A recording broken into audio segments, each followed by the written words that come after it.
silence is corrosive because it leaves the victims feeling both shame and blame.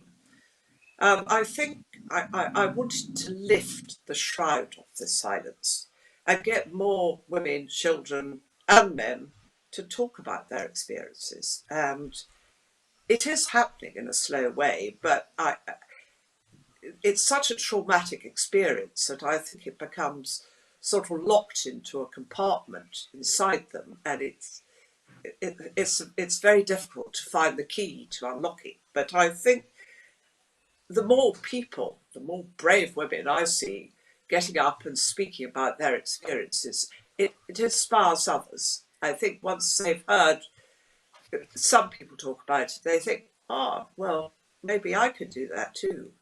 And I, you know, in these centres, I've talked to, you know, a lot of women and girls, and I said to them, would you be prepared to get up and say a few words? And they said, well, you know, a few years ago, we wouldn't have thought about it, but now, you know, I think we could. And I think if we could tap into some of these women to get them, you know, on the radio, on the television to talk about it, I don't know, the whole taboo, I think, would be lifted. But it is happening. I mean, we were surrounded by wonderful people like Suzanne and Refuge and Women's Aid who are doing so much to help this. And the other thing, it can affect anybody. I don't think people realise, from any strata in society. It doesn't matter who you are.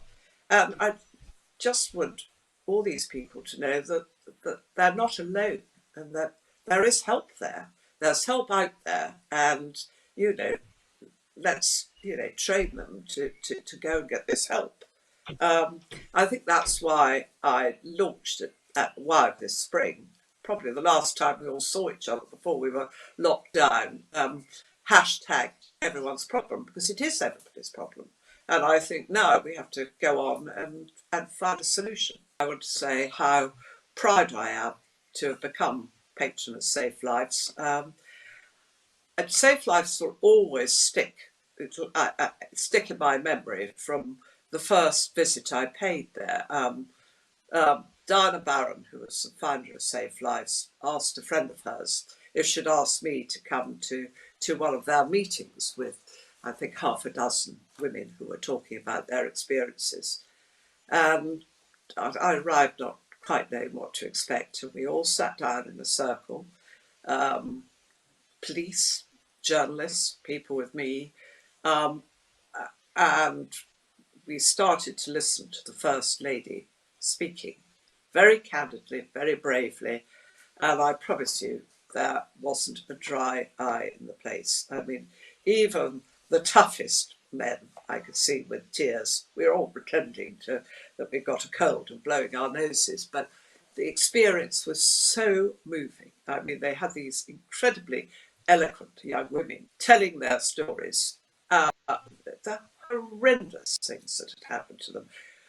You know, we just couldn't believe it. And I think, again, that was the moment when I thought, goodness, I've got to do something to help these people. And I remember talking to one of the mothers who'd lost her daughter in the most horrific circumstances. And I said, look, I don't know what I can do to help, but I promise I'm going to do everything I can to try and bring this out into the open.